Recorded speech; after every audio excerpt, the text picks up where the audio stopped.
Quand on veut montrer que des triangles sont isométriques ou que des triangles sont semblables, il y a de quoi de vraiment important qui est écrit ici. C'est qu'avant de toute chose, dans ce genre de numéro-là, tu dois absolument montrer que des triangles sont isométriques ou semblables avant d'arriver à la conclusion que tu veux arriver. Fait que tu vas toujours avoir à faire ça. Fait que dans tes triangles semblables, tu vas pouvoir faire CCC, CAC. Dans tes triangles isométriques, excuse-moi, tu vas pouvoir faire CCC, CAC, ACA. Dans les triangles semblables, tu vas pouvoir faire CCC, CAC ou AA. Je vais te montrer avec deux exemples à quoi je m'attends dans les examens. Voici l'énoncé 1. Voici l'exemple 1 plutôt. On a des informations sur la figure qui est en dessous. Nous, on sait que la droite F est parallèle à la droite G. Donc, F est ici. G est là. Donc, nous, on sait que c'est parallèle. Et ensuite, on sait qu'on connaît quelques mesures. On connaît la mesure de BD, de AB, de CE, C3, 6, 4.2, 5.2, etc. Ce qu'on veut avoir, c'est montre que le segment AD qui est ici mesure 7,43 unités.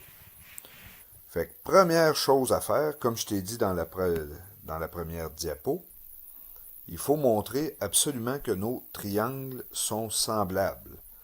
Pourquoi sont semblables? Ben, on voit qu'il y en a un plus petit que l'autre, puis tout ça. Fait que ta première étape, on peut commencer par montrer qu'on a deux côtés qui sont proportionnels ensemble. Ben, deux côtés, deux paires de côtés. Donc, on s'aperçoit que nous, on a la mesure de CF sur la mesure de BD. Là, tu as juste à venir voir ici, là, CF sur BD.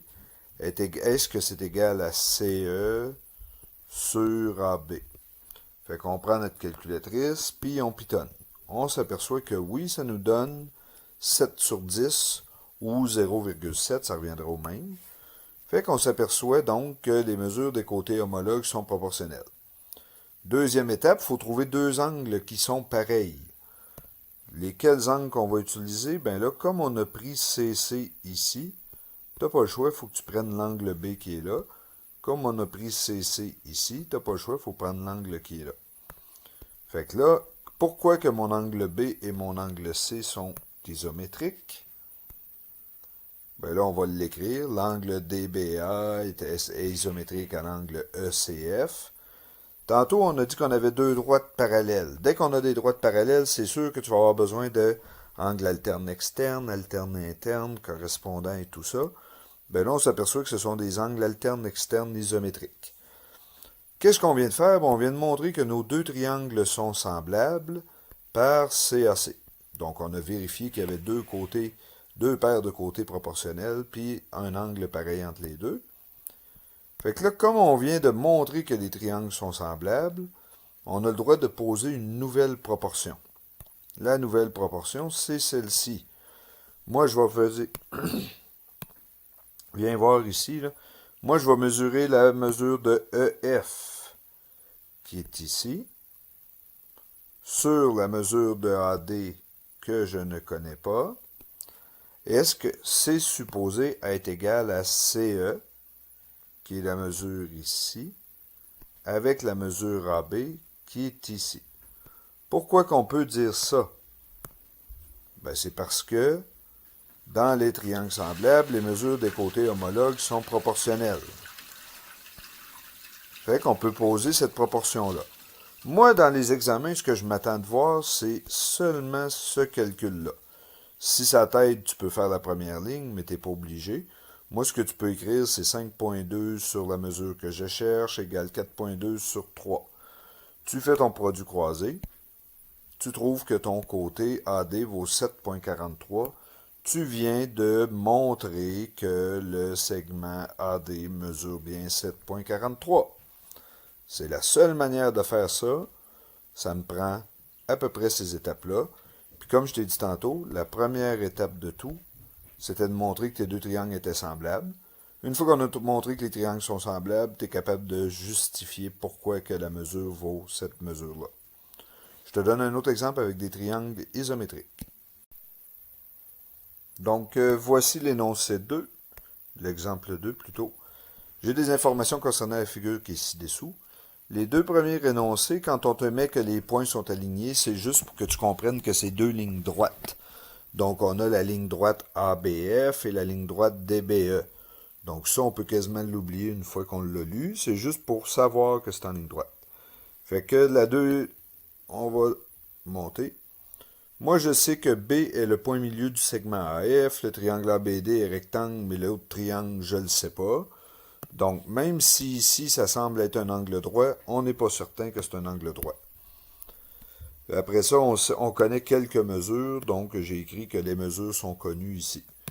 Nous, ce qu'on veut, c'est montrer que l'angle BEF qui est en haut ici, OK, vaut 26,57. Même si c'est évident, on ne le sait pas comme c'est là. Donc, comment qu'on prouve ça? Ben, premièrement, il faut montrer que nos triangles sont isométriques. Fait qu'on s'en vient ici dans nos affirmations.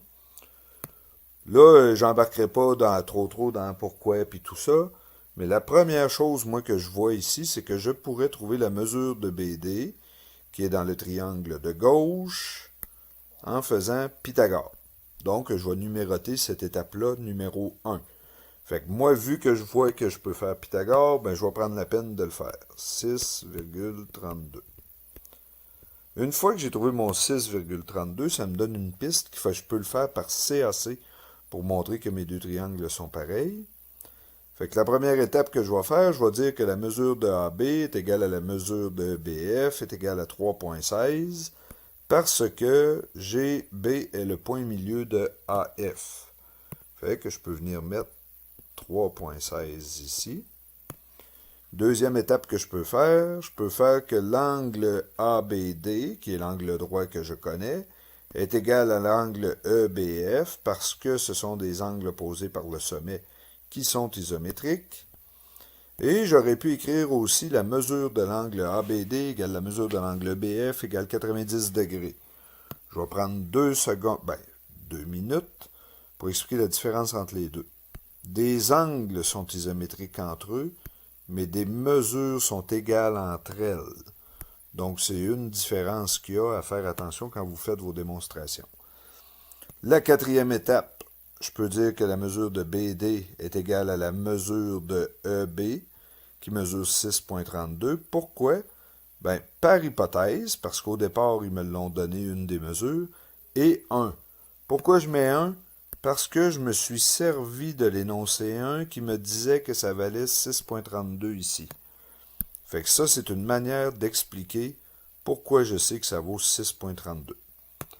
Bon, ben, j'ai terminé la première étape. Je viens de montrer que mes deux triangles sont isométriques par CAC. J'ai montré qu'il y avait deux côtés pareils, puis un angle entre les deux qui était pareil. On a presque terminé. Comme je viens de montrer que les triangles sont isométriques, ben, je peux dire que l'angle que je connais, qui vaut 26,57, est égal à l'angle que je cherche, qui vaut 26,57, parce que dans les triangles isométriques, les mesures des angles homologues sont isométriques. C'est toujours le même principe, mais il faut le pratiquer beaucoup. Puis là, je vais te faire remarquer, dans celui-là, ici, c'était nos lignes pour montrer que nos triangles sont isométriques. Donc, c'est à toi de pratiquer, d'en faire quelques-uns pour voir comment ça fonctionne.